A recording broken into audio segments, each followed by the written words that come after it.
after, I think, about 5 days, you have great experiences with our departments, clinical and basic sciences in our school. And at the end of this part, I would like to invite our keynote speaker before closing ceremony of TUMS Virtual Winter School 2021, Dr. Simon Howell. He's a faculty member of academic units of oral and maxillofacial medicine, pathology, surgery, of School of Clinical Dentistry, University of Sheffield. And the title of his presentation is about the crucial role of basic sciences in dentistry. I would like to sincerely appreciate your contribution, Dr. Whawell, for accepting my invitation, and the platform is yours. Thank you very much indeed. It's an absolute pleasure to be with you. And I guess one of the few advantages of the current global situation that we're in is that we're all becoming a little bit more familiar with communicating over the internet. And so it's fantastic to be with you, and it's my absolute pleasure to join you. We're a very international university like yours, and we like to share communication in a free way. And so I'm very pleased to be here. So you can see the picture of my School of Dentistry here. As you probably know from your knowledge of geography, the weather's not always like that, although it almost certainly is where you are. So we're in the depths of the proper winter here, not ones like you have, I suspect. Anyway, so I was invited to talk today about the role of basic science teaching in dentistry, and I should say probably at the start that I'm not an educational expert, but I do have an opinion based on more than 20 years experience of teaching dental graduates, so I hope you will understand that view. So let me try and move my first slide, which is now not working.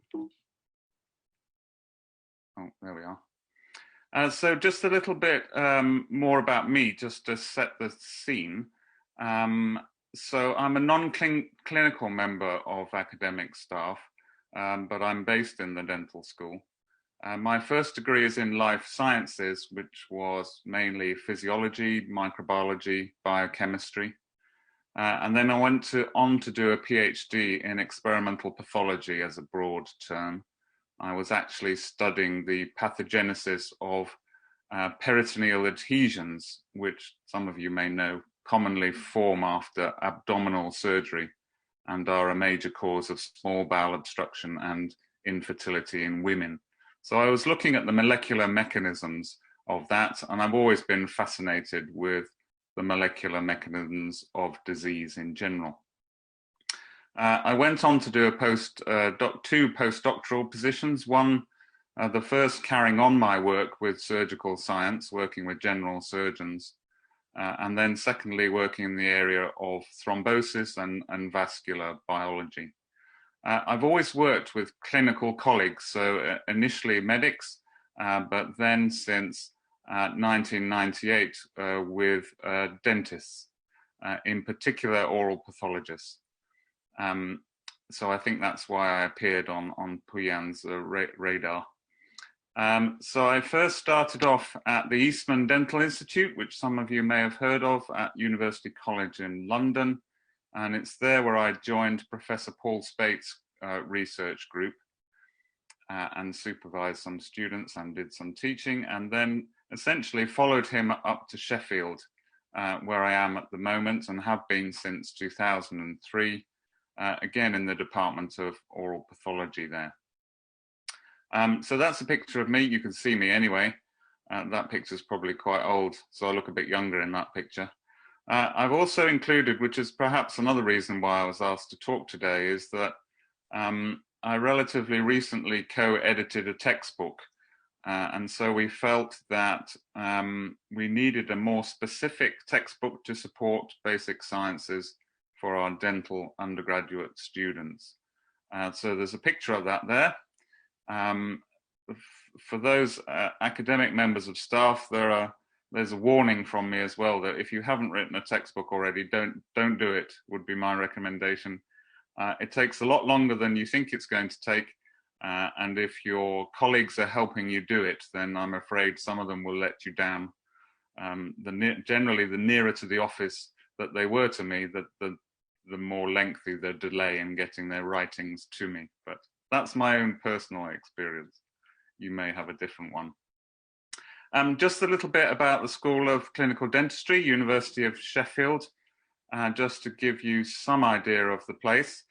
For those that don't know the UK, we're situated sort of in the middle, slightly north of the country. For those of you that follow football, this is mainly how people know where places are in the UK if you haven't visited.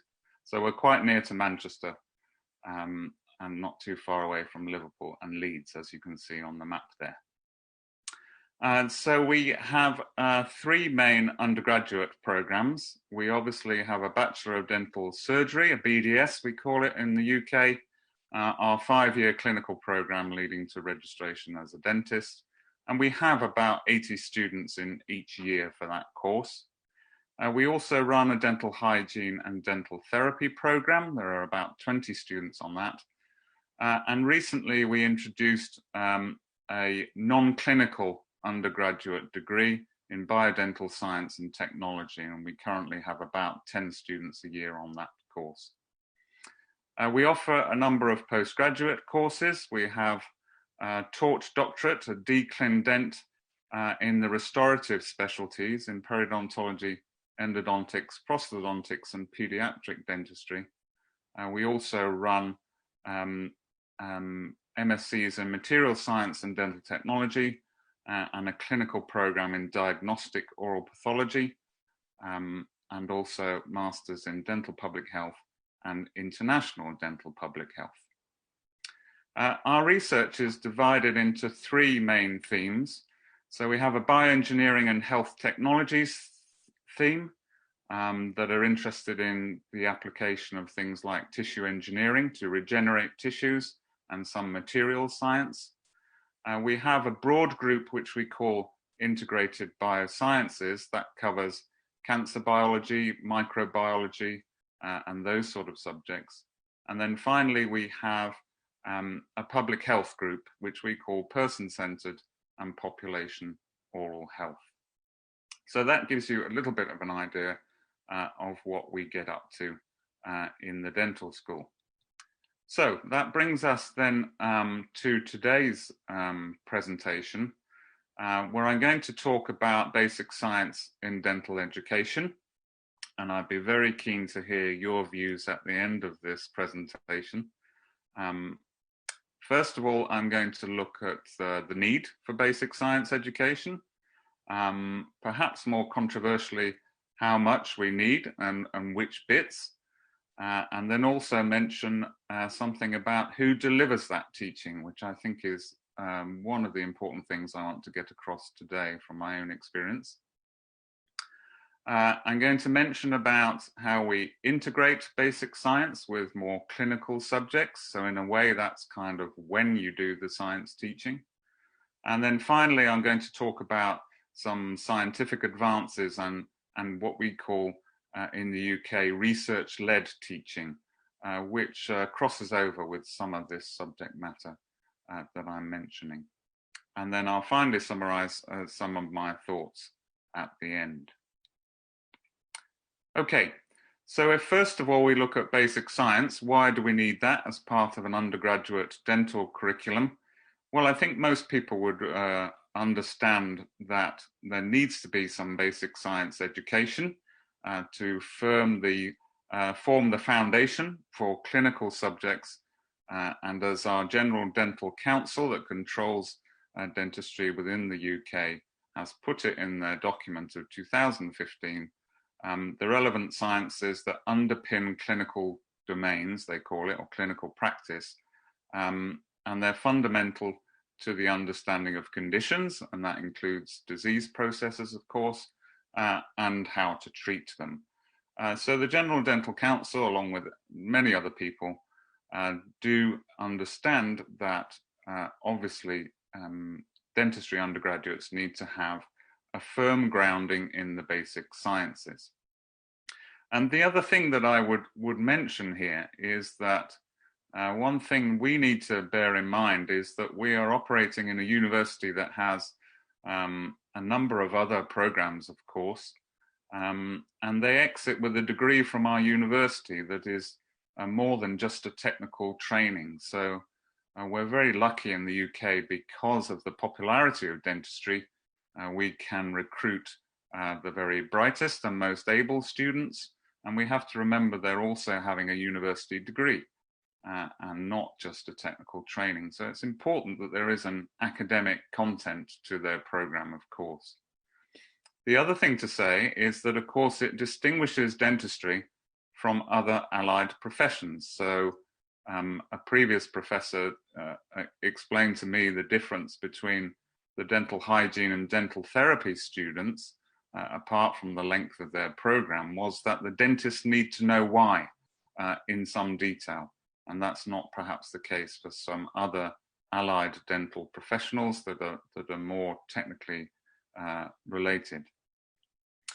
The other thing about a solid grounding in the basic sciences is that a number, unfortunately not very many, we'd like more, but a number go on to have academic careers and have university faculty positions and do further training in dental specialties where they need that grounding in basic science. So I'm obviously a little biased, but our cancer biology teaching will be extremely useful for those, for instance, going on to study oral pathology. So there is a need.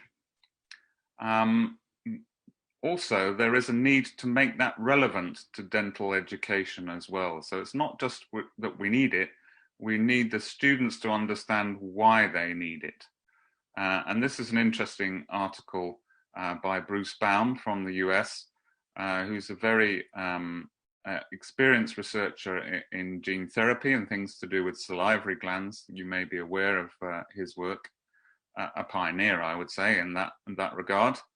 And this article says that these advances in basic science, which I'll talk a little bit about later on, they are and will change treatment strategies in dentistry. So the students really need to know that. But he did understand that this basic science education is somewhat underappreciated by the dental education community. And he felt when he wrote this article that we weren't really preparing the students for the administering of future biological therapies, which I think is still perhaps the case. Of course, the student view, occasionally they revert to doing the bare minimum. Some of our students do anyway.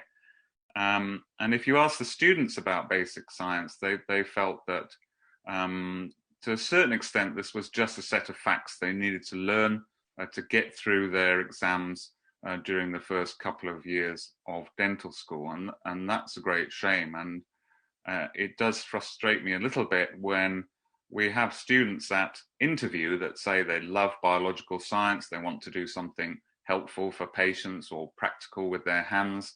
But when they appear in front of me in their first and second year at dental school, the love of science seems to have somewhat disappeared, and they can try to do the bare minimum to get through occasionally. The other thing to mention, of course, is that the dental students have an extremely busy curriculum, as I'm sure they do at your university. And so there's very little time to expand on basic science education too much.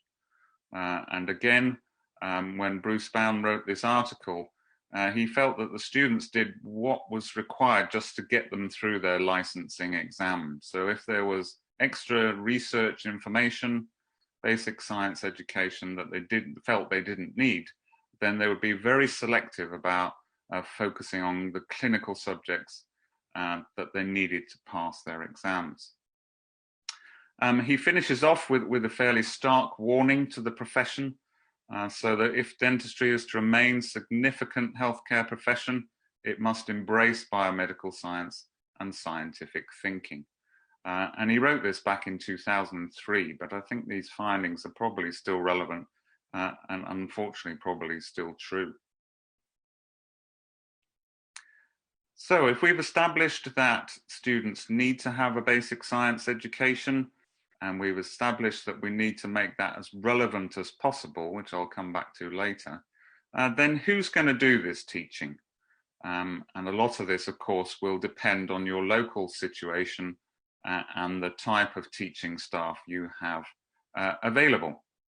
And it's certainly our experience in Sheffield that teaching of basic science at the early stages of the dental curriculum was often not done by teaching staff based in the dental school. So before we introduced a new curriculum in 2008, which I'll talk a little bit about later on, in Sheffield we had separate first-year courses and separate exams in biochemistry, physiology, and anatomy. And these were delivered by biomedical science teachers who occupied other parts of the university.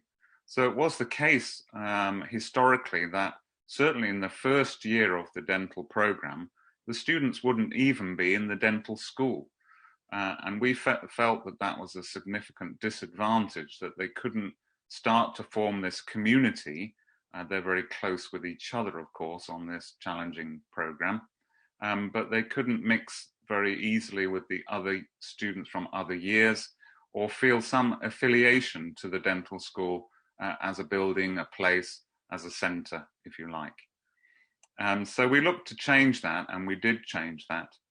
And that involved some fairly substantial recruitment, and there's obviously restrictions in many universities enabling you not to recruit as many people as you might like, but we were over the course of a few years able to recruit 15 non-clinical teachers and active dental researchers. And this is one of the things that I want to get across to you today from my own experience, is that I think it's really crucial that now, and fairly recently, but now all of our basic science teaching to dental undergraduates is delivered by dental school staff based in the dental school who are research active. And that's one of the key messages I really want to get across today.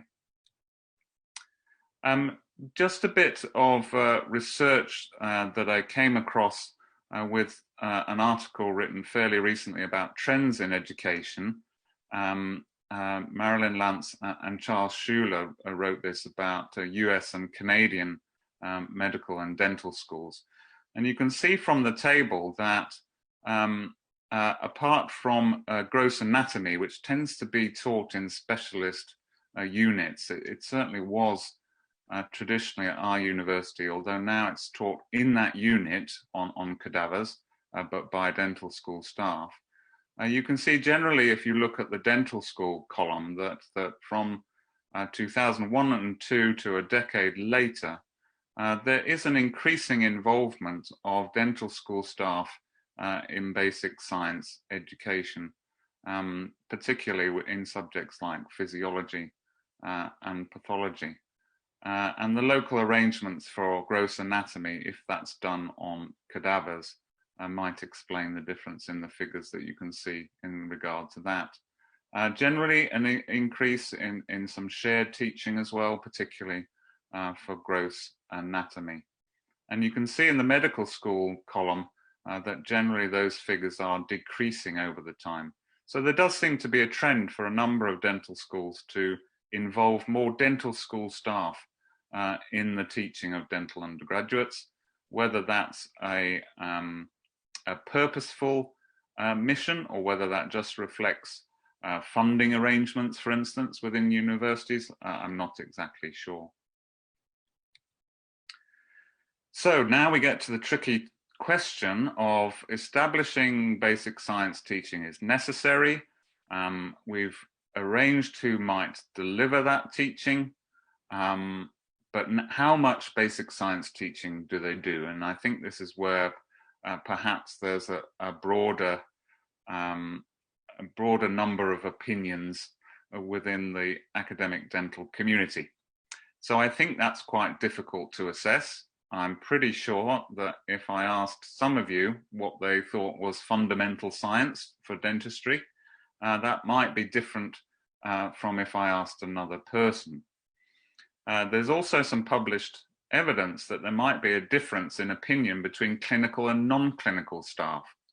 So for instance, in this article I quote here, if you ask non-clinical dentists and dental specialists what out of a list they consider essential information for basic science learning, you only get agreement in less than 50% of those subject areas. So there is some discrepancy between different types of staff as well as individuals.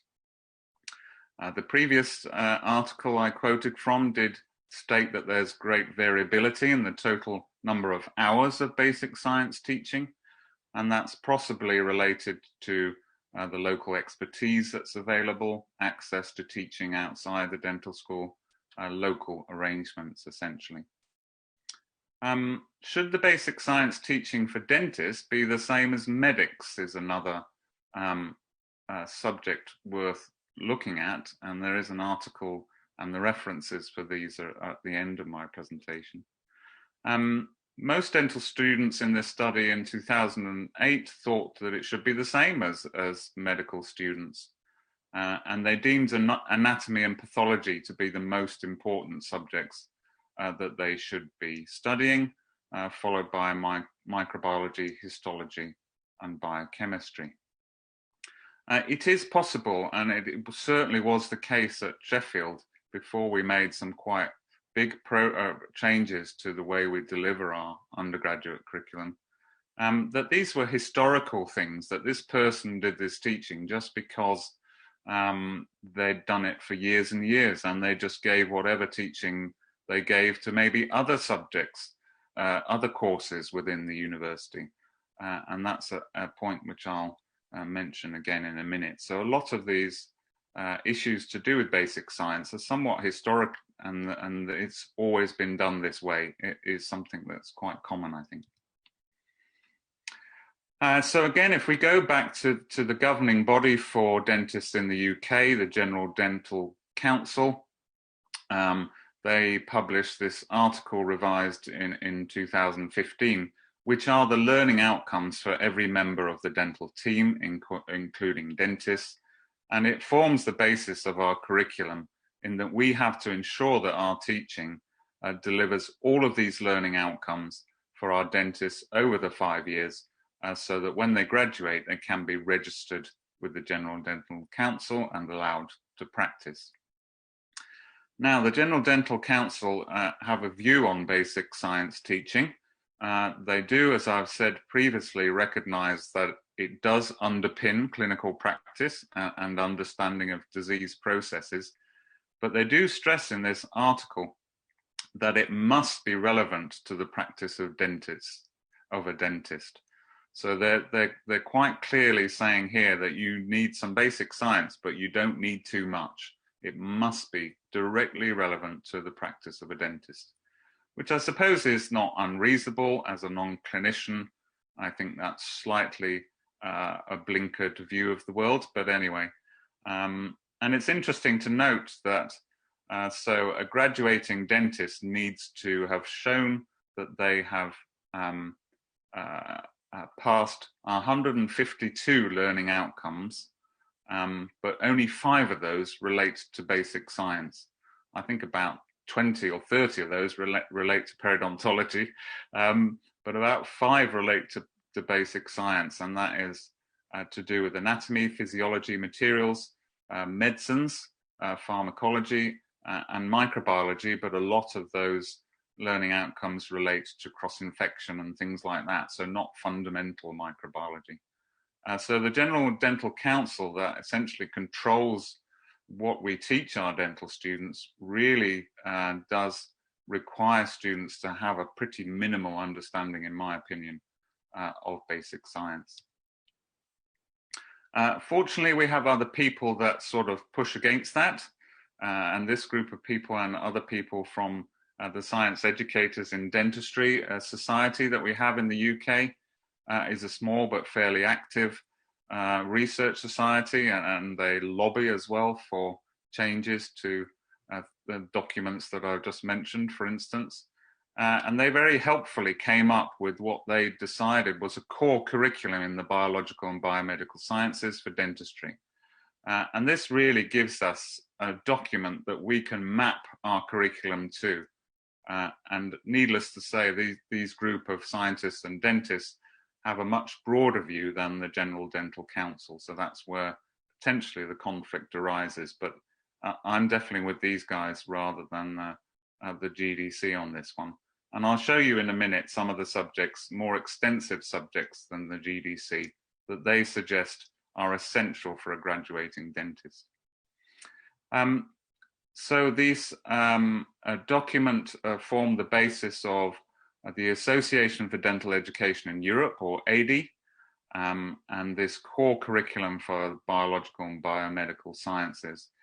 They recognize within that article that I've just shown you the title of, that there needs to be some local flexibility. So they are suggesting there's a core of subjects, but there has to be local flexibility depending on local expertise and exactly how much you go into detail when covering all of these subject areas. But you'll see from here, and I'm just listing here the 8 domains without going into specific subject detail. But you can see, first of all, they're much more extensive than the General Dental Council document. Anatomy and embryology, molecular basis of oral function, physiology, microbiology and cross-infection, key disease processes, pharmacology, oral biosciences, and biomaterials in dentistry are the 8 domains which they suggest has to be covered in a core basic science curriculum. And I would broadly agree with that. And when we've made changes to our curriculum recently, I've certainly used that document as the basis for my changes of adding in or taking away teaching time. This has also been looked at by your colleagues in Iran. So a couple of years ago, this document, this article was written looking at universities across the world, particularly in the US, and in relation to integration within the dental curriculum. And this goes back to what I was saying about making the science relevant. And so it also has an impact on when you deliver this teaching. And I'll talk about our integrated curriculum in Sheffield in a minute. But historically, there was very little integration of basic science into the dental curriculum. So there was normally this division between basic science teaching and clinical teaching. You front-loaded your basic science teaching and then you went on to your clinical teaching. The two were completely separate in traditional curricula. And that has changed, fortunately, because really the content of the basic science was poorly matched, in my opinion, to the dental curriculum. So for instance, as part of those separate courses that used to run in Sheffield on biochemistry, the lecturer gave 6 lectures on the molecular biology of DNA and RNA. Now, I would be the last person to say that dentists don't need to know about DNA and RNA, but 6 detailed lectures, in my opinion, is far too much detail in a very busy curriculum. So fortunately, things have changed now, and I'm sure in your own program as well, as the result of your colleagues in Iran looking at this a few years ago. But it's very well established, and I'm not going to go into details now, but it's very well established that what they call contextual learning in the dental curriculum really is very well established.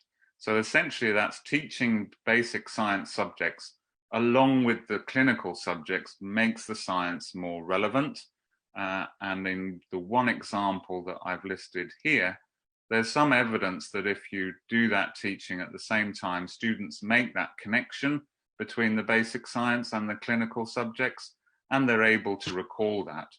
So this article was looking at radiology teaching, and when they had some students that had the teaching in an integrated way, they were able to recall that information and apply that information better than if the teaching was segregated in a more traditional way. The other point that your colleagues in Iran made in their article is that also if you integrate your dental undergraduate curriculum, you're also aligning this with other global programs. So if you are more outward looking and an international university, there may be significant benefits in aligning your programs to other programs around the world, particularly when you have exchange of academic staff or people that move around the globe. I think it's helpful, and that was certainly a point that was made in that article. The other earlier article that I quoted did state that integration is increasing. And also, finally, this crosses over a little bit with what in the UK we call problem-based learning curriculum. And that certainly has been shown to facilitate application and reinforcement of core knowledge. So we have some dental schools in the UK whose dental undergraduate curriculum is largely problem-based. So the students are, for instance, given clinical scenarios, and they have to go and find out themselves the basic science that underpins those clinical scenarios. So as you probably know from your experience, if you are an educator, that if students go away and have to find things out for themselves, then they're more likely to recall that and be able to apply that information in a clinically relevant way. So there's a fair amount of evidence published on that, but I won't go into detail on that. But it has links to this integration process, which I've mentioned. So we had a major review of our curriculum in relation to this subject of integration. We did that quite a while ago now, in 2008, a lengthy and very difficult process of completely revamping our dental undergraduate curriculum. You can probably imagine that, particularly the comment I made earlier about everybody having a different opinion of what's the most important subject, that goes for clinical subjects as well as non-clinical. So you can imagine this was not an easy task. It was done by Professor Paula Farthing, that some of you may know is also an oral pathologist. But what we did is we tried to integrate more the basic science teaching, and that resulted in us spreading it out from the beginning of the course over into the second year of the course as well. And this is so that basic science subjects could be taught at the same time as the clinical subjects. And I give just two examples of that here involving my teaching. So I teach a symposium on wound healing in the oral cavity. And the students in this new curriculum now have those wound healing lectures at the same time that they're beginning to remove teeth.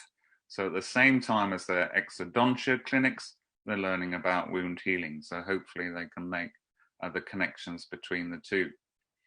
Also, I give lectures on the cell cycle in the second year of the undergraduate curriculum. And that's at the same time that they're beginning to start to learn about cancer and oral cancer. And so, again, hopefully you can see how the two are intimately connected, and that the students will hopefully be able to make links between the cell cycle and cancer. And I think also it's worth mentioning that this is where oral cancer is one of my research interests. And so when I talk about cell cycle, I would always do that in relation to my research as well. We're one of these dental schools that also has quite early patient contact as well. So in the second year, students do some limited clinical work with denture patients as well. And that's seen by students and staff as being quite a beneficial thing. Now, the other thing that's really important to mention is this forward-looking nature of a dental curriculum. And this is where the Association for Dental Education in Europe, people like Bruce Baum and many others, believe that we should be equipping our graduates with the skills to translate current and future scientific advances. Of course, you make a commitment as a dentist to lifelong learning, and in the UK you have to submit evidence of this lifelong learning throughout your professional career to stay registered with the GDC. And you will be aware that recently oral and dental research has been very much in the forefront of some areas. There's increasing evidence, for instance, of the link between the oral cavity and systemic health. And so, for instance, the work done on diabetes and periodontal disease, the fascinating work that if you treat diabetes, your perio gets better. And also, if you treat your perio, your diabetes gets better as well. So people are increasingly aware of the link between oral and systemic diseases. And so basic science education really needs to equip the students to understand these concepts. There's also large advances in personalized medicine, regenerative dentistry, the role of saliva in screening and diagnostics, material science, smart materials, nanotechnology, those things that can really influence restorative dentistry in particular. And also the huge amount of work done on dental stem cells and genomic medicine. So you'll be aware of the concept that in theory we could grow teeth from stem cells, or we could use stem cells derived from the oral cavity to treat other systemic conditions. So there are some of these areas where dentistry is really at the forefront of biological science in these areas, and an important test ground as to whether these technologies could be applicable in wider medicine. So I think, and there are a number of others, that you cannot prepare your dental undergraduates for future therapies without this thorough grounding in research science. Now, of course, research is not just about scientific subjects as well. Science is a noun as well as a verb, so you do science as well as learn science. And of course, there are these other skills that are really important to impart upon a dental undergraduate. So scientific reasoning and logic, critical thinking, assessment of the quality of evidence, and you'll be aware of this triangle that's often used as to the quality of the evidence in patient care and clinical studies in particular. So it's important that undergraduates can have a grasp of recognizing appropriate research outcomes, and also the ability to do research yourself, which is difficult in a very busy curriculum, but teaches them a lot of the skills listed above. You may have heard of William Gies, who was a strong supporter of basic science education in dental school. For those of you that attend the International Association for Dental Research meetings, you'll know that there's a scientific prize in his name.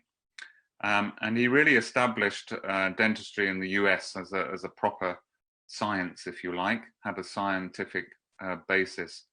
And he also was a strong believer that the research environment had this stimulating influence and really was a very important part of the profession.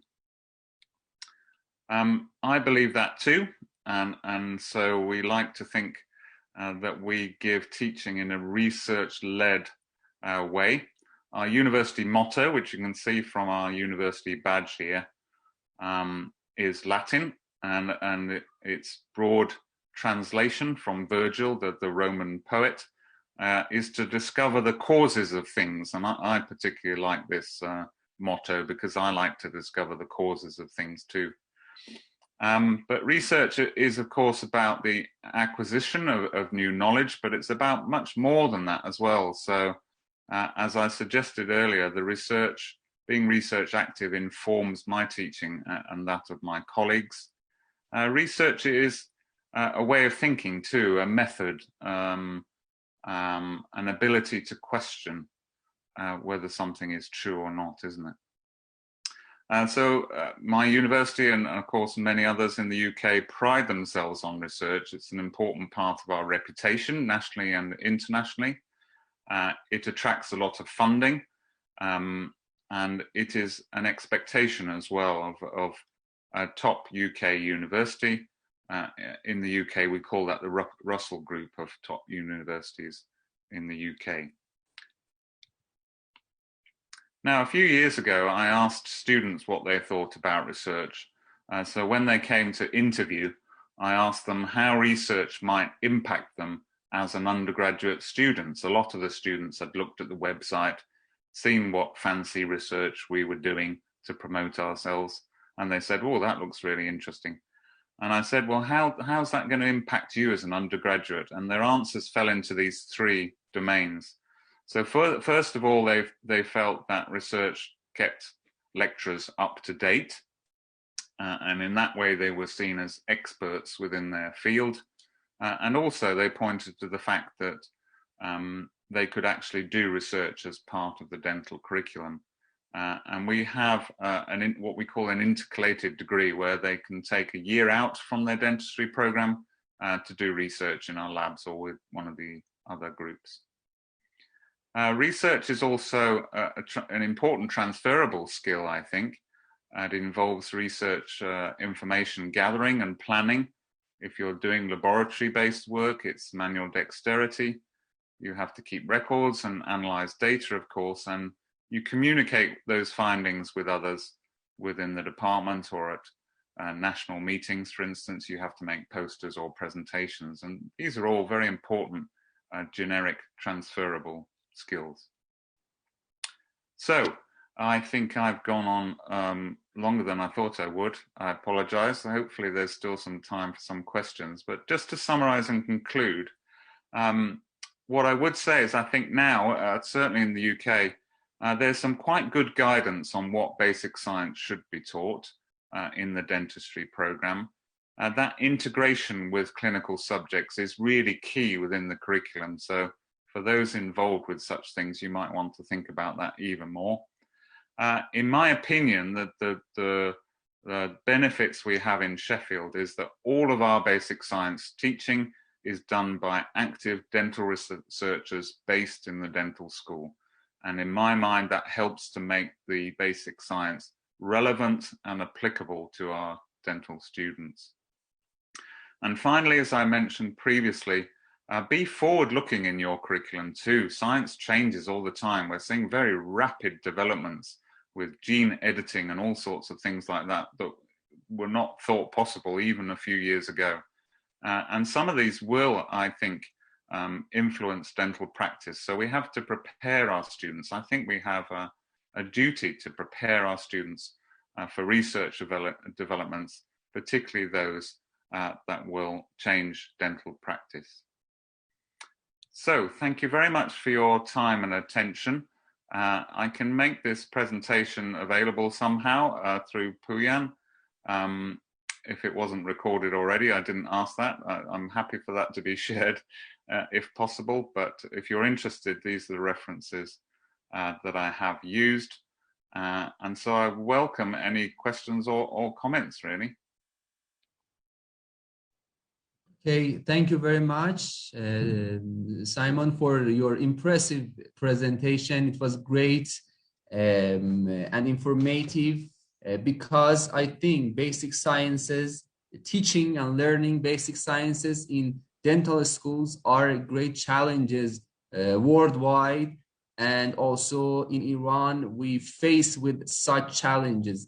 Because as you well explained in your presentation, most of the students are focusing on clinical courses, and they believe that such courses, such sciences may not be applicable in their routine practice. But I think, as you well explained, that it is the fundamental of the clinical practice for all dental general practitioner in dental offices. Thank you again, and I would like to ask the audience, because we have about 10 to 15 minutes, we have time for question and answers. And I would like to invite the audience to type their questions in chat box, and I will share it with Dr. Simon. Let me ask the first question from you. Would you let me know, in Sheffield University, how you explained about recalling and applying basic sciences in clinical dentistry, especially in last grades of dental students, for example, 5th grade or 6th grade, how we can recall these basic sciences, because as you explained, commonly these credits are taught to the students in first year of their beginning of their the course, when they arrive the dental schools. How do you recall, and how do you teach your students to apply these basic sciences in high grades, in 5th or 6th grade? Yes, I think it's still an issue, and it is still an issue in Sheffield, because the very fact that my teaching stops after the 2nd year tells you that it's other people delivering that teaching later in the course. So these are my clinical colleagues. And whilst a number of them are research active and do basic science research, not all of them do. And so it is an important issue. We are reliant on the students being able to recall sometimes information they had several years ago. And I don't think it's something that even we do. We've made some progress with that, but I don't think we do it as well as perhaps we could do. And I think the only way to do that would be to get people like myself involved later in the course as well, to almost remind them. We do have some basic science teachers in the 3rd and 4th year of our course, so they do more clinical oral pathology in 4th year, and our microbiologists are involved in those. So we have case seminars, so clinical examples, with histology and microbiology, and some of those are delivered by oral pathologists, but some of those are delivered by microbiologists in 4th year. So that's one example that you can get basic science teachers to be involved in more clinical teaching in the later years. But that's just one example that I know about. But I think everybody could do a little bit more than that. Of course, perhaps some clinicians think you need less basic science later in the course. It's all about clinical things.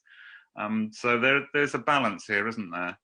And when you have, in the UK, when you have the GDC saying you don't need this information, then the students probably feel that too. I think you can also guide a lot of this by your assessments too. So students are very assessment driven, aren't they? So if you make your assessments including some basic science information, then the students will go away and learn it. So it can come both ways, can't it? From the teaching, but also from the assessments. If they know they have to know some basic science for these exams in later years, then they'll go away and learn it. Would also be my experience. Okay, thank you. And one more question. You mentioned about the integration of the basic sciences into clinical dentistry. Do you have any example about the level of integration? Because sometimes the integration is just limited to a presentation of one credit by faculty members from different departments. I think this is the lowest level of integration. Yes, correct. But at the highest level, we may have such such examples as you explained, for example, case-based discussion, Yes. panel, or something like tumor board to gather faculty members, professionals from other departments to present their. Yeah, I agree. I think the lowest, something's better than nothing, but the lowest level would be to have basic science lectures in the same week as a clinical lecture. That's maybe the lowest kind of integration. But what we've found works really well is that for subject areas like the wound healing teaching that I spoke about earlier, we have a symposium where I'm present in the lecture theatre at the same time as an oral pathologist. We take it in turns to do some teaching, and we answer questions together from a basic science and a pathology aspect. And so we've actually got the two specialties in the same room at the same time. And I think that's a slightly more advanced level of integration. Hopefully they can then see you need the basic science to understand what's happening in a healing tooth socket or whatever. So I think that, we made some moves towards that. I like those things. They're fun as well. They're enjoyable, for teachers and the students, I think. Yes, you're right. And we have a question from Sahar Rafi. I don't know what ORE stand for. Yes, but it's the exam that overseas dental graduates need to practice in the UK. I'm afraid, being non-clinical, I don't know about the details of that, I'm afraid. Some of my previous students say it's quite a tricky exam. That's all I know, I'm afraid. And expensive to sit as well, of course. Sorry, I can't help you. And as a last question, I have a personal questions about the structure of your school. Is there any separate oral pathology department or basic sciences related departments in your school, or you are directly in connection with medical schools? Because in Iran, oral pathology department is separated from oral medicine, for example, or oral surgery department. And this lead to some problems, but I know in some countries they are integrated in each other as something like diagnostic department or diagnosis department. Sure. How about in your school? Yeah, it's changed over the last few years, actually, because oral pathology is quite a small specialty. If you look at pathology overall, then what's happened in a number of dental schools is that the actual clinical work of pathology is done in the main hospital pathology department. And a few years ago, unfortunately, in my opinion, that change was made in Sheffield. So we still have an oral pathology department within the dental school, and that has clinical members of staff and, like myself, non-clinical. So the research and everything else goes on in the same place within the dental school.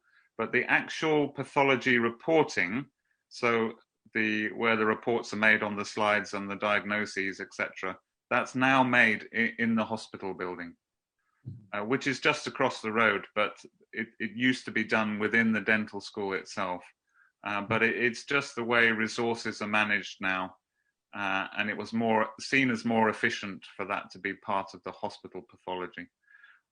But we still keep these clinical departments, including oral pathology, within the dental school, which I think is important. And they have non-clinical and clinical members of staff. So we probably have one of the biggest oral pathology departments in the world, probably where I am, which is quite lucky, really. So we have 3 consultant oral pathologists. So, and some trainees and 20 PhD students and, quite a lot of people. Great. I'm lucky. In fact, we are in connection with well-experienced oral pathologists in Sheffield. I know Professor Odell, I think he's a great oral pathologist, and also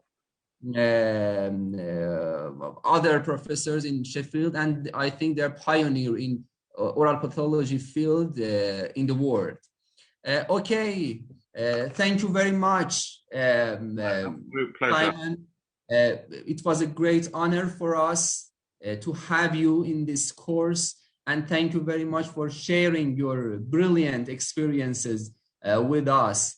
And I hope you well. I would like to stay with us in closing ceremony. It will start in 5 minutes. Yeah, no, I'm happy to stay. Thank you very much. My absolute pleasure. Thank you. And I would like to invite our audience to stay with us because the closing ceremony will start in 5 minutes after a short video. Have a nice day. Thank you, Buran. Thank you.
Hello from Tehran. Good afternoon, everyone. Welcome to the closing ceremony of first virtual winter school of Tehran University of Medical Sciences School of Dentistry 2021. I want to tell you that we are really pleased that we were able to organize this event for you despite of great limitations and restrictions, most importantly about COVID-19. And first of all, before starting our program, I want to kindly ask you, if you want to, you can all turn on your video, just your video. Yeah, Okay. it's good. Hi, good afternoon. It's Melika Zangana. Welcome to the closing ceremony of the first virtual winter school of Tehran University of Medical Sciences. It's a great pleasure to have you with us here today. And I hope that during this 5-day event, we could have just created you the best experience we were expecting to. It was 2 days before the program ever started that we decided to manage an ice-breaking session in order to get to know our applicants and do networking, as it was our main goal of this program. We created Google Forms and sent them to the applicants, and they filled the Google form and suggested some topics. Then we split them into small groups, and we signed each group with a moderator from our own students in the faculty. Then they managed to have a video call together. And during this video call, they got to know each other and discussed about the so-called topic. It was a great experience, and it was really worth it. And in this event, we had 450 people from 21 countries all around the world. It was a great achievement to connect these people from their own homes in their own rooms without having to get on a plane, come to this place. They just had to simply turn on their laptops and get connected to each other. So it was such an amazing experience in which we not only learned from these people, but also we had so much fun. Okay, I guess I missed to introduce myself. I'm Aylar Youssef Begi. I'm also chief of Students International Committee of Dental School. And I want to tell you that honestly, when we were programming our school, we didn't expect to have a lot of participants, especially in morning programs, morning courses. But when we entered the room, we faced like almost 200 participants in our school. That was really surprising for us because we are already aware that most of our applicants are from Middle Eastern countries and also from European countries.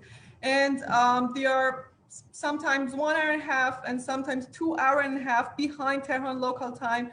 So that means that they're participating in our program in like 6 or 5 a.m. And that's really surprising. I want to tell you that I'm really honored to be your host during this event, and I'm really honored to be your future colleague, because we learned also to be more enthusiastic, more interested, and more hardworking like you are.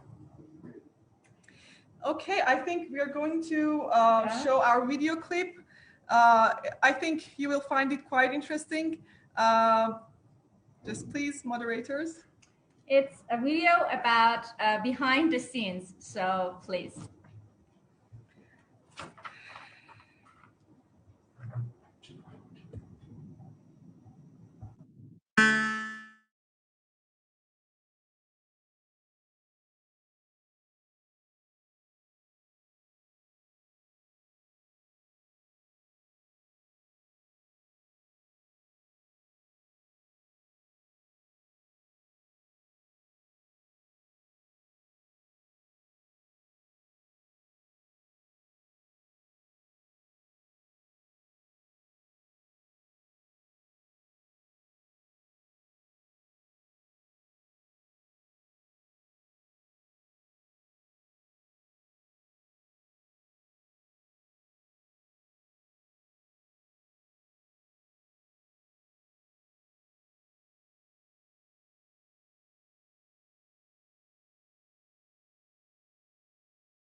Okay, I want to kindly introduce our first speaker in closing ceremony, Professor Puyan Amini Shakib.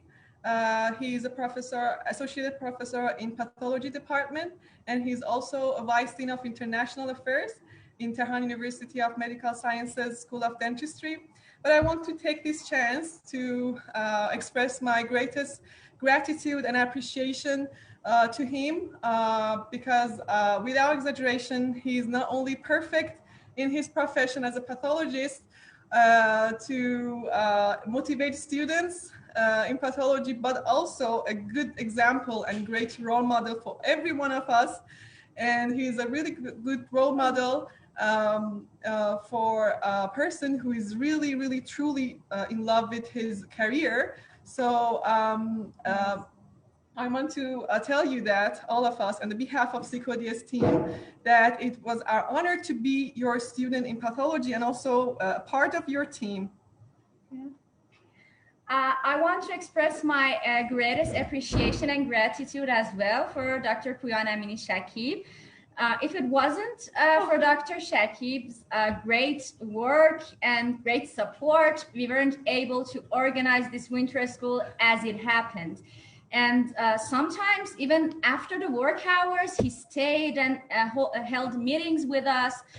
He's so enthusiastic and passionate about his work that he just gives the team this energy, and you don't know how, but you start working as well. And yeah, I really, really appreciated the chance that I got to work with you, Professor. Thank you so much from our hearts, and the stage is yours.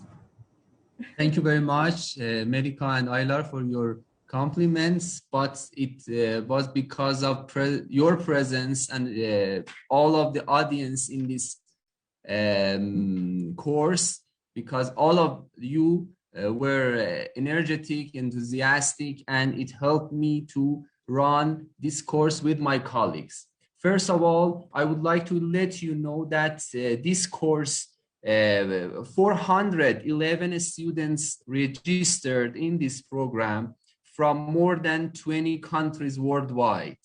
Additionally, we have more than 1,000 visitors daily in our program. We had 23 scientific panels in 44 hours during 5 days, and we had 46 speakers from Tehran University of Medical Sciences, and also we had 8 eminent keynote speakers from China, US, United Kingdom, Portugal, Finland, and Pakistan. At this part, I would like to express my sincere appreciation to Tehran University of Medical Sciences, and especially Appraise to Raise team for great technical support, especially my colleagues Zohre and Malihe. And I would like to express my appreciation to the authorities in Tehran University of Medical Sciences, Dr. Kordi, Dr. Nekufar, Dr. Khami, and Dr. Mogaddam for their kind support. Also, I would like to thank Management Board of the School of Dentistry, especially Dean of a School, Dr. Rokn, and also Vice Dean for Administrative Affairs, Dr. Mansourian, and also Vice Dean for Educational Affairs, Dr. Poushahidi. Also, I would like to express my sincere appreciation to a student committee, especially the secretary of a student committee, Melika Aylar, and former secretaries of the committees, Moin and Helia. Also, I would like to thank all professors and staff of the School of Dentistry, Tehran University of Medical Sciences, that they kindly helped us to run this course, and it was not possible without their support.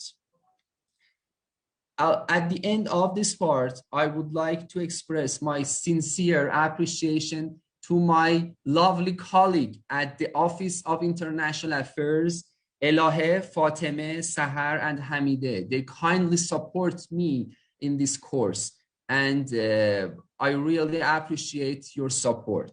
And finally, I think all of us could make a new network between each other.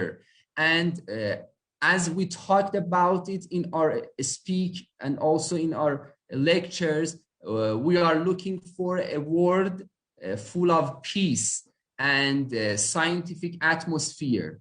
And we build this bridge between countries with a look at scientific issues in dentistry atmosphere to have each other and to promote peace and scientific collaboration. Thank you very much. I would like to see you in Iran, and I would like to see you in your country. If you would invite me to your country or invite us to your country, it is a great pleasure to meet you again in person. And I hope we hold this bridge for a long time to promote scientific collaboration. Thank you very much, and hope to enjoy this ceremony. Thank you, Aylar and Melika. Thank you so much, Thank Professor, you so much, for your Professor. great presentation. Thank you for accepting our invitation. I think we're going to play another video that is about our winter school participants' comments that we provided. Yeah. Can I ask moderators to kindly play that video?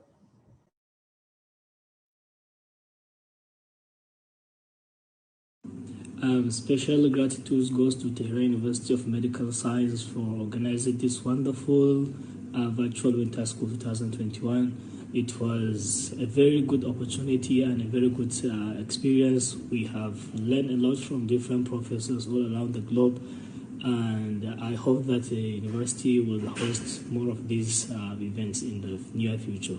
Thank you everyone for participating, and thank you Tehran University of Medical Sciences. Hello everybody, my name is Noor Misoudni. I'm from Baghdad, Iraq, but I'm studying in Baku Medical University, Stomatology Faculty. I sincerely appreciate Tehran University of Medical Science for hosting us and give us this beautiful event, an online webinar. Also, I gave a huge thanks to the doctors and professors that gave us a little from their knowledge. Hope to see all of you sooner in another events and another webinars. Until that time, thank you so much and see you sooner. Bye. Hello everyone, hope you are safe and happy wherever you are. I want to thank Tehran University of Medical Sciences for their unique and wonderful virtual school of dentistry. It was an amazing course, it was very useful, I learned a lot. And at the end, I want to thank Dr. Puyan Amin Shakib and his colleagues as the main creators of this event. Thank you so much. Stay safe. Hi Tehran University, I'm Sezin Singabagat from Yeditepe University, Turkey. We are happy to live in this beautiful experience. Hope to see you again. Everyone, this is Macarius from Ghana, and I am a 4-year MD student at Tehran University of Medical Sciences. And I was privileged to be part of this 2021 winter school. And in fact, this winter school was so impactful. Especially the part that they taught us about the research basics, it was so good, so on point. All the lectures were on point, and I want to say Aiko in the Italian language to all the organizers of this winter school, and you guys did a marvelous job. And to everyone at the dentistry school of Tehran University of Medical Sciences, I just want to say keep it up, and I hope we'll stay in touch with our international collaborations with it. And so stay safe. Hello everyone. Today I want to thank Tehran University for the special event that we had this year. Even during the epidemiological situation, we had successfully our best winter school for this year. So thank you all. Thank you for all the good informations that we had, and be safe everywhere. Hello to UMS family, I am Berkay Akay from Yeditepe University, Turkey. That was an amazing event. Thank you for your great effort. Hope we will meet you in non-online way in the future. Thank you. Greetings from Tunisia. This is Mufida Shnaina, a student at the Dental University of Monastir, Tunisia. I really appreciate the effort invested by the TUMS to organize this virtual winter school. It was really diversified and it has a lot of impressive sessions. I hope I will join the next version of the winter school in Tehran. See you! Hello, my name is Sarah Motaki. I'm a fourth-year dentistry student in Near East University, North Cyprus. I really did enjoy the winter school and learned a lot from all the doctors.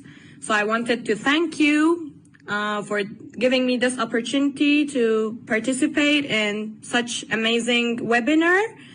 Hopefully we'll see you next year too. Thank you again. Hi, it's Nazan Zainal Muqaddam. I'm second year dental student at Azerbaijan Medical University. It's my pleasure to be participated in this amazing virtual event. I just want to say thank you for your efforts and thanks for useful lecture and discussion. I learned a lot and benefited from your courses. Thank you so much for facilitating such a positive learning environment. And I really enjoyed these classes. Hi, Tehran University family. I am Ali Bayrak from Yeditepe University, Istanbul.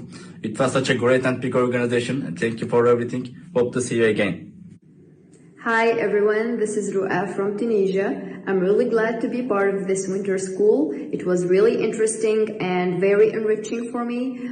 I want to thank all members of the OC team from Tehran University of Medical Sciences for this opportunity to meet new fellows and friends from all over the world. And I hope after the pandemic is over, we could all meet again in real life. Greetings from Tunisia. Hi, I'm Darina and I'm from Ukraine from the Kharkiv National Medical University. The winter school was amazing and unbelievable because I got a lot of experience from the best teachers and professors who are really professionals in dentistry. Especially, I liked the ice breaking because it was a good possibility to discuss with another international students. And of course, the section of maxillofacial surgery because in my future, I would like to be a surgeon. Thanks a lot. Hello everyone, my name is Ceyda Çiftçi. I am 5th grade student at the Yeditepe University Faculty of Dentistry in Istanbul. First of all, I would like to say that I am very happy to attend this winter school. I learned a lot of things that is necessary to further improve myself in dentistry. That's why I feel so lucky.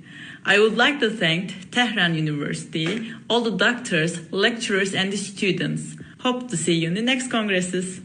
Hello, my name is Saharafi. I'm a fourth-year dental student at Nearest University, North Cyprus. I absolutely enjoyed this event so much. It was such an amazing experience to have. I learned so much from all the lecturers that came. Thank you so much to them and to everyone that organized it. One of the highlights for me was the ice-breaking event, actually, which let us communicate with each other and make new friends and discuss various topics. So thank you so much. Hi, my name is Ifi. I'm studying dentistry at the Halle University in Germany. I'm really thankful for the chance taking part at the TUMS Winter School in 2021. The panels I enjoyed the most are the one about the endodontics and the one about the global antibiotic resistance. But the best thing is getting in touch with people all over the world. It was a really great experience. Thank you.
Okay. Okay, now I think we're going to invite one of our greatest professors in our school. I want to invite Professor Mohammad Hussein Nekufar. He's a professor at the Odontics department, and also he's Director of International Relations in Tehran University of Medical Sciences. Professor Nekufar, it's our pleasure to be your host. Hello. Hello. I would like to kindly ask you to give us some words. Thank you for accepting our invitation, Professor. The stage is yours. Thank you very much indeed. It was actually a great pleasure for me to be in this, let's say, ceremony. Obviously, it's a virtual ceremony, but still it is good because we feel that we are together and we have a very special experience during these days. First of all, I should say that without participation of this very nice and marvelous student from around the world, it wasn't possible for us to have such a beautiful winter school. And so first and the most, I should say thank you all for joining us in Tehran University of Medical Sciences. We are very proud of our university because in terms of the national ranking, as you know, we are the first university. And in terms and also for our dentistry in the country, we are the first dental school in Iran. And in terms of the international ranking, we are between 300 to 400 in dentistry, and for the whole university, we belongs to 500 to 600 ranking in the world. So we are very happy to improve our school by having such an amazing international student from around the world. So we are looking forward to have you as our postgraduate student very soon. So as soon as you graduated from whenever you are, you may think about applying for us. However, it is not very easy to be accepted, but you start actually a very good winter school with us, and you have a taste of our school at the moment. But the good thing is, it is actually a good thing about the COVID-19 infection and COVID-19 pandemic that we can easily, and I would say with very low amount of money, can communicate with each other. So we use this opportunity to increase our collaboration, to increase our communication with each other. Therefore, I should first thank my team in Appraise to Raise group, Malihe Aladdini and Zora Sadeghi, for their amazing support. Without their support, you can imagine that we didn't have any platform to communicate with each other. I don't have enough word to thank them. Then it's time to say thanks to Puya Amin Shakib, the Vice Chancellor of the School of Dentistry in internationalization. He did a great job. He sacrificed himself to have this amazing winter school. Obviously, it is also possible to improve that for the future. And I'm sure Dr. Shakib is going to present future and better schools and better winter, summer schools, and also virtual communication in many of other topics that can be surgery, endodontics, prosthodontics, dentistry in general, everything. So please stay with us. Please ask my group to keep you informed about our future plan and future events. And as I mentioned in my lecture, every month at least in endodontics, what we have a journal club, an online journal club. And 2 days, on Friday evening, we are going to have that one. So my team will inform you about that one, and you can join us. One of the advantages of this journal club is we have the authors of the article that we discuss about that. We ask them to sit in a very hot chair, and we start actually asking them a lot of questions and challenging them, why you write this, why you said that. So we are not going to easily accept whatever they claim in their publication. The future of dentistry is you guys. So you need to keep yourself updated. And to keep yourself updated, the best idea is to keep yourself communicated with others. And we are very happy and very pleased to always open our doors to everybody from around the world. Thank you very much to be with us and stay with us for the future. And I wish you all of the best. Thank you very much for this opportunity to give me to speak with you. Goodbye. Thank you. Thank you, Dr. Nekufar. Thank you, Professor. Thank you for sharing some words with us. And I think now is the time to announce the winners for the student competition, which happened 1 hour ago. So totally we had 61 participants in this student quiz or competition. And 2 people have answered all the questions correctly. And 4 people have answered with 1 error. And I would like to, on behalf of the team in Tehran University of Medical Sciences, I would like to award them with a 50% off for the next presence course. I mean, in-person short course in here TUMS in 2021. And the people with 1 error will be awarded a course with 25% off. So the winners are Irfan Bashir, Seda Siftsi, if I'm not mistaken. And yeah, they are the ones with a complete, the complete score.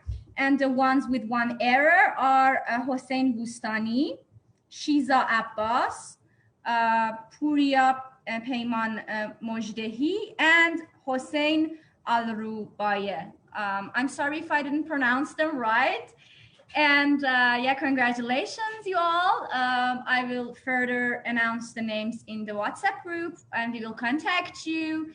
And you will be awarded your course in 2021. We will keep in touch. So I think here is the end of the closing ceremony, but I would like to express some words here. It was a great pleasure hosting you all, and for this event to happen, we had a great organizing committee, students organizing committee, who are more than 30 people from different years and grades of dentistry. And if it wasn't for our great student committee, we weren't able to organize such program. I would like to express my appreciation towards them. And if they are here, please just show yourselves so that the others will see you too.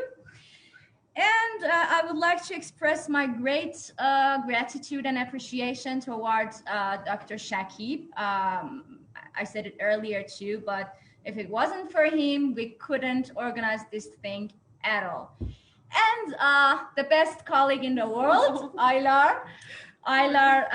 We work together at Students International Committee of Dental School.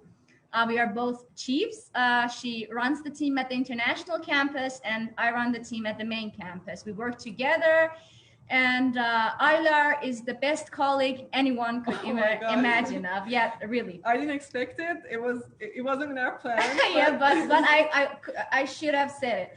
Thank you and so much. I wish that we could host you soon here in Tehran, and maybe show you some cultural aspects of our city, of our country. We did it virtually, but in person is a little bit different. And we could sometimes share a meal together.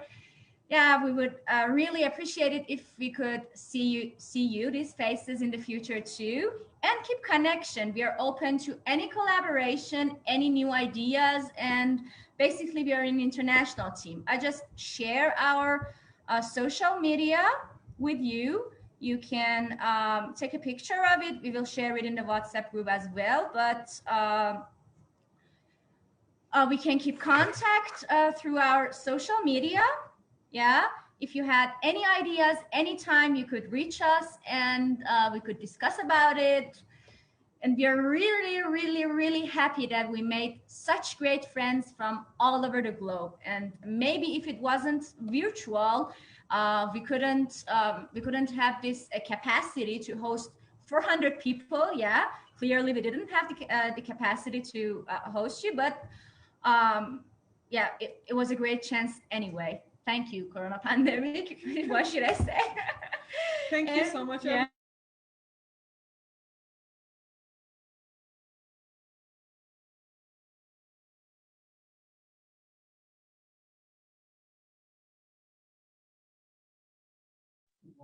It seems that we had a technical problem at the end of this part. And please, everybody, would you turn on your cam, and we would like to have a group photo again at the end of the course. Yes, please. Please turn on your cam. Okay. Thank you very much. Thank you for being with us. Could you please? Yes, we have you. You're back. Thank you for back. A group photo, Dr. Shakib. Yes, yes, group photo. Yeah, please. Have a nice day. Can Miss Sadeghi do it? Yes, she's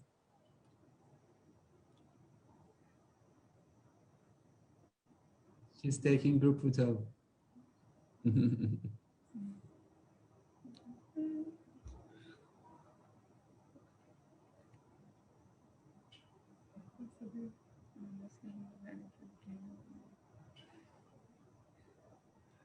Okay. All right. And again, we will miss you all. Really. Is it done, doctor? Yes, yes. Thank you. Yeah, thank you. Nice Hearts from Tehran. Bye. Hope to see you soon. Okay. Bye, everyone. We will keep in touch.